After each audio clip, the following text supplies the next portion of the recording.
चुनती थी, प्लास्टिक चुनने का काम करती थी, वहाँ नए 4 कुत्ते आकर उसको भोंकते थे।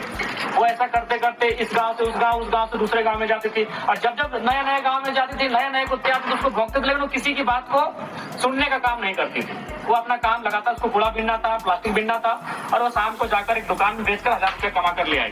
तो इसका मतलब ये उसने क्या ध्यान दिया कि भाई उसको हमको घड़ा किस चीज से बनता है? क्या कड़ा मिट्टी घड़ा बनाएगा? कठोर मिट्टी से घड़ा बनेगा? वो घड़ा कब बनेगा? जब उसको कोमल बनाएंगे, जब उसको मुलायम बनाएंगे।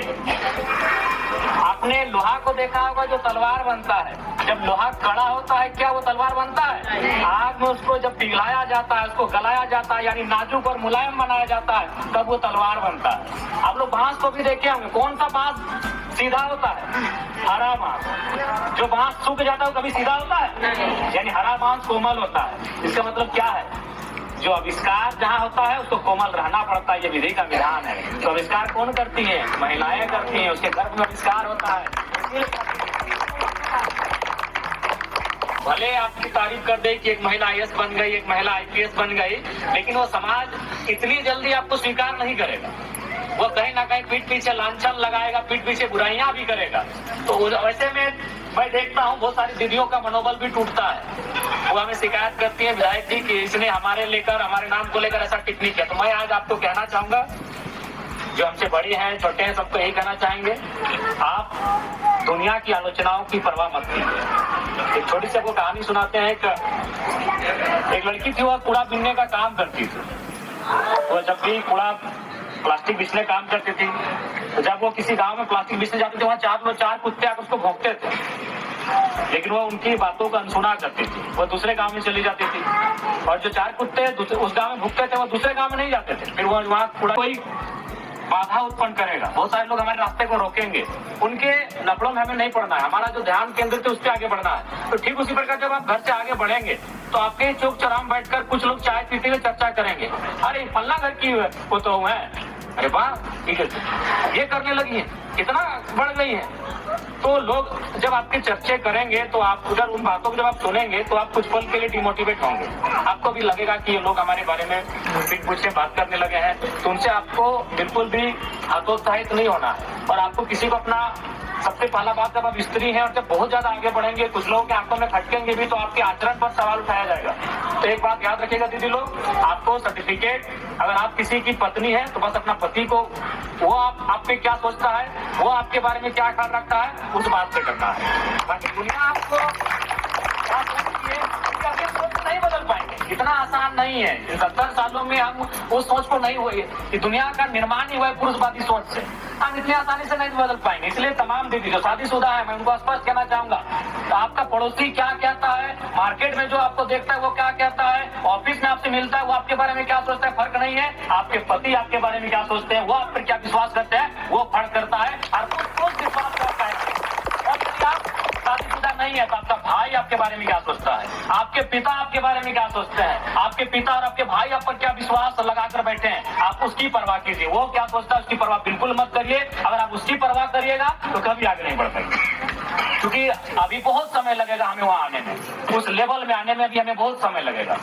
दूसरा बात है, आज केवल एक दिवस नहीं है, आज के दिन हमें संकल्प लेने की आवश्यकता है। और संकल्प हमें यह लेना है कि महिलाएं केवल राजनीतिक रूप से नहीं, सामाजिक रूप से और आर्थिक रूप से भी मजबूत बने। अगर महिलाएं आर्थिक रूप से मजबूत बनेंगी तो परिवार मजबूत होगा। आज देखिए हमारे घरों में, हर घर में पुरुष कमाते हैं, लेकिन उसके बावजूद देखिए घर की स्थिति क्या है, वो जितना कमाते हैं उतना गंवाना भी जानते हैं। तो इसलिए अगर महिलाओं को राजनीति के अलावे, सामाजिक अलावे, अगर आर्थिक क्षेत्र में भी अपने योगदान को उन्हें बढ़ाना होगा, आपको आर्थिक क्षेत्रों में भी ध्यान देना होगा कि हम घर के लिए 2 रुपए कैसे अर्जित करें। इसके लिए आपको उस दिशा में भी सोचने की आवश्यकता है। और मैं आपको अगर सहयोग की आवश्यकता होगी, हम विशेषकर दीदियों के लिए हमेशा खड़े हैं। अगर आप लोग आर्थिक क्षेत्र में बढ़ेंगे तो बिल्कुल मेरा सपोर्ट आपको हमेशा रहेगा, क्योंकि आप अगर आर्थिक क्षेत्र में बढ़ेंगे तो आपका परिवार बहुत दोगुनी गति के साथ बढ़ेगा। नहीं तो फिर हमारे अंतर लाने में हमें समय लगेगा। इसलिए आपको सामाजिक रूप से, राजनीतिक रूप से और आर्थिक रूप से भी मजबूत होना पड़ेगा। दूसरी बात, लोग क्या कहते हैं परवाह नहीं, लेकिन दुनिया जानती है अगर स्त्री नहीं होती तो आज ये संसार आगे नहीं बढ़ता। आज भले कोई गीतकार, कोई लिखने वाला महिलाओं को कहे कि वो फूल होती है, वो नाजुक होती है, कोमल होती है, मैं भी मानता हूँ, लेकिन क्यों होती है इस पर किसी ने चर्चा नहीं किया। आज कई गीतकार आए, उन्हें गीत गा दिया, एक स्त्री को फूल से संबंधित कर दिया कि ये फूल जैसी होती है, नाजुक होती है, लेकिन क्यों होती है इस पर किसी ने चर्चा नहीं किया। मैं भी मानता हूँ प्रकृति ने शारीरिक रूप से महिलाओं को पुरुषों की तुलना में कोमल बनाया है, लेकिन क्यों बनाया है दीदी लोग, ये आपको जानना चाहिए। इसलिए बनाया है कि महिलाएं आविष्कार की, आप आविष्कार करते हैं, आविष्कार यानी जन्म देती है, जन्म देना आविष्कार होता है। तो जो जन्म देती है, जो आविष्कार करती है, उसको कोमल बनना पड़ता है। आपने घड़ा किस चीज से बनता है? क्या कड़ा मिट्टी घड़ा बनाएगा? कठोर मिट्टी से घड़ा बनेगा? वो घड़ा कब बनेगा? जब उसको कोमल बनाएंगे, जब उसको मुलायम बनाएंगे। आपने लोहा को देखा होगा जो तलवार बनता है, जब लोहा कड़ा होता है क्या वो तलवार बनता है? आग में उसको जब पिघलाया जाता है, उसको गलाया जाता है, यानी नाजुक और मुलायम बनाया जाता है, तब वो तलवार बनता है। आप लोग बांस को भी देखे होंगे, कौन सा बांस सीधा होता है? हरा बांस। जो बांस सूख जाता है वो कभी सीधा होता है? यानी हरा बांस कोमल होता है। इसका मतलब क्या है? जो आविष्कार जहाँ होता है उसको कोमल रहना पड़ता है, ये विधि का विधान है। तो आविष्कार कौन करती है? महिलाएं करती हैं, उसके गर्भ में आविष्कार होता है। दुनिया में गीत लिखने वाले कवियों ने और गायकों ने तो कह दिया कोमल, लेकिन क्यों है? इसलिए क्योंकि उनके गर्भ में आविष्कार होना है।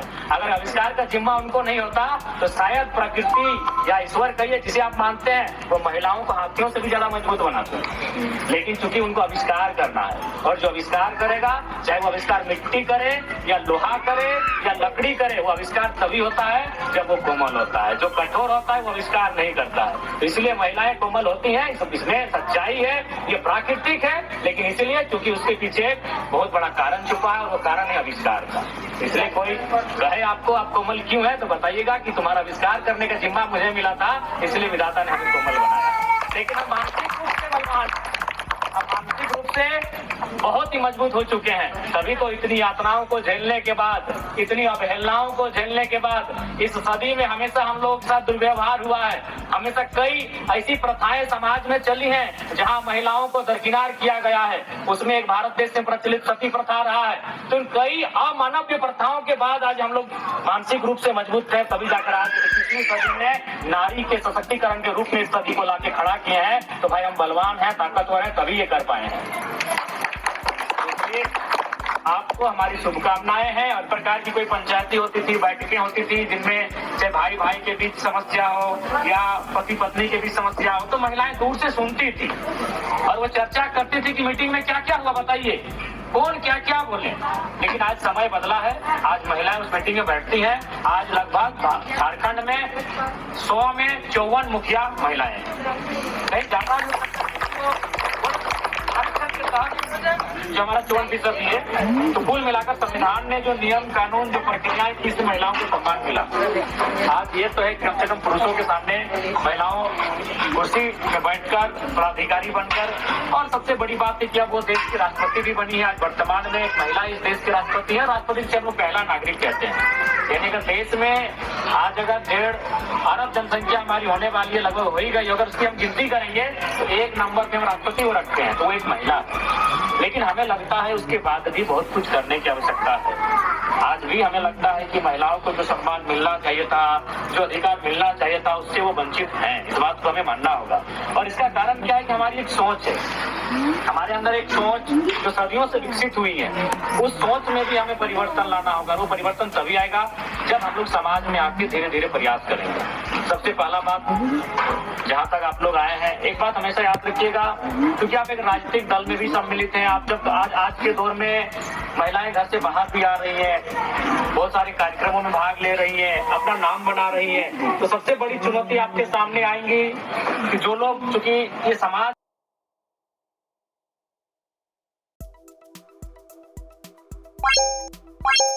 Bye.